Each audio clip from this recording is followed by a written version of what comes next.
you had done Kings of Pain, right? With Adam.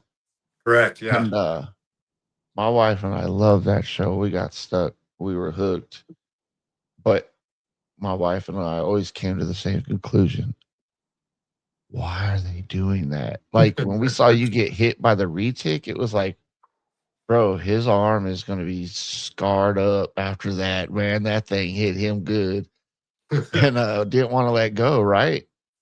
Yeah, yeah, it didn't want to let go, and well, we were hoping to get a cool scar out of it, but when we did that show, for anyone not familiar with it, it was on History Channel, and we followed this in the footsteps. Let me grab this little book real quick. I'm gonna Sure. set it off camera real quick.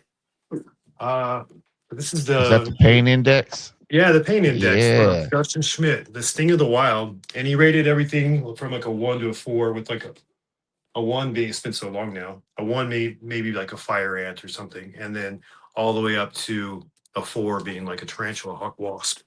So basically, History Channel wanted to do the same thing, but expanding beyond just insects, and it was a lot of fun sometimes. And but in the very first episode, which is me and Ab's favorite, by the way, we did piranhas. Piranhas, as you know, have so many myths and legends, and people are terrified of them.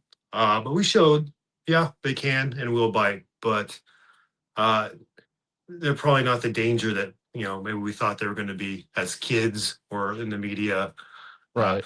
a lot like quicksand, you know. Yeah, yeah. Uh, so it works so well. And at the end of that episode, Adam was like, "Yeah, they can hurt you, but like they're not the monsters that we were told they were." And I was like, "We got to do the exact same thing for the snake." And so we picked the reticulated python because it's gonna give a nasty bite, but probably no serious injuries. Uh, and all my friends told me, make sure you get a female. Do not use a male, because the males have different dentition, which I haven't been able to find a good paper on. If anyone can send me that, like on the different teeth of males, I haven't been able to find anything. Um, That's interesting. yeah, from what I've been told, and this is like third hand information, the males, most species where the males compete in some way, the males are larger. Most There's exceptions, but most rattlesnake species where the males are larger, they also wrestle each other and things like that. Uh, with reticulated pythons, the females are bigger, and but the males do compete. But supposedly they use these sharper teeth as weapons Mm. instead of strength. So that makes sense if that's true. But anyway, so we were trying to get a female, and all we got was this 16-foot male. Like it's not like we had our pick of the litter. We had to go and get what we could. So Right. we didn't want to pull out. Adams went perfectly. It shredded his arm, looked like crazy, but when he cleaned it up, it wasn't so bad. Like sick scars. But with me, just got really unlucky and hit my ulnar nerve. Which, if you've ever hit your funny bone, Oh. that's your ulnar nerve. Yep. But I pretty much have some comment when it first happened in the first couple months. It's kind of like when you hit your funny bone. That's what I felt like all the time. Oh Uh, wow. since then, I have more of a condition to where, like, if you ever fell asleep on your arm and it's not working properly, that's a more or less permanent condition for me now. But thankfully, I've even though I still have that issue, I can work around it. So I'm actually doing pretty well. That's good to know. Yeah, that was one of them episodes where I just was like, oh man, this is a bit bloody. I couldn't watch that part of the episode, and then I came back after you guys were done getting cleaned That up. was But a Hindu temple, by the way, which I guess blood really, is extremely taboo. oh We wow, toured that temple with the crew a day or two before the bite, and they asked all of the women individually, like, is it that time of month? Because you can't have blood anywhere near that temple. And then they knew we were doing a bite there at the temple. I don't know why they allowed it or what they thought was going to happen. And as soon as blood hit the ground, like, they freaked out and were getting banana leaves to uh, keep the blood from going on what they consider holy ground. We had no wow, clue. We wouldn't have done it there. Like, and I remember like right? feeling bad and at the same time like being annoyed. Like, oh, this is terrible. We're doing this. And I was like, they should have told, what do they think is going to happen from a reticulated python bite? You know? Surely they've had to seen somebody get bit in the neighborhood there. Like, all right, there might be some blood.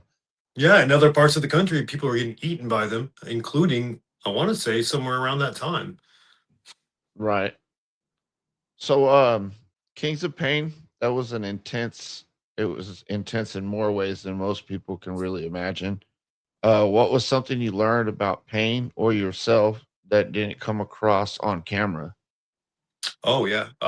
There's a lot of things on the show, but I'll tell you the most, without getting too deep here, the most important lesson I learned. I used to be pretty stoic about pain. I would react. Like if something stung me, I would say ow and jump. Um, but on the show, they're like, make sure you express your feelings and and if it hurts, say something or do something. Like let the audience know what you're feeling. Otherwise, they have no idea what's going on in your head if you're just being calm. And Right. so I had to learn how to sort of do that.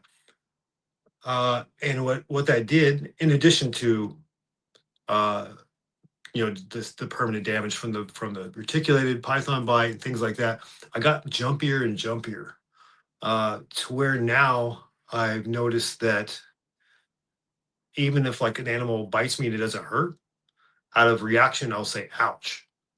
And so what I've done is sort of condition myself into feeling pain, uh, whether the pain is there yet or not. So I think it's a very good lesson on your brain will start to pick up patterns of whatever you focus on. For us, it was pain on Kings of Pain. Uh, so anything you do in life, if you're focusing on it and repeating it, your brain will start to pick that up more. So if you like, it's really helped me to think about like having more positive thoughts and focusing on the things that are good in my life. Because I know that's a crazy thing to get from Kings of Pain, but your brain will recognize patterns like whatever you focus on. And I don't want to have any other like negative things pop up in my life because I'm focusing on them. Because I still, a bumblebee goes by me today, I still get a little jumpy. Oh wow. So, was there any animal that you and Adam were specifically kind of afraid of before you guys did the bite? Yeah, one that was very unexpected to me was the first tarantula we did. Uh-huh. Not that freaked out by spiders. Certainly, when I was younger, I had a severe arachnophobia. I couldn't look at them on TV or in a book. Um, Same. Same as you, right? Yeah, we Yeah, talked now about that. I've got Hey, one in my living, I got one at the house now. see, you're doing good, man. Like that's what I want to hear. Like not letting it control you. Yeah. Yeah, same way. I one day I was just so embarrassed about being like the so-called snake guy, but terrified every time I flipped a rock and found a spider instead of a snake. So I was like, the very next spider I see, I'll touch it. And the very next spider was a freaking black widow. I was so scared. But I touched the black widow and over time started just putting my hand on books that had pictures of spiders and doing that type of thing that really, really helped. So I didn't feel any fear or apprehension coming up to the first tarantula that we did on Kings of Pain until I was walking with the box of it, and I started having the most crazy dread come over my entire body.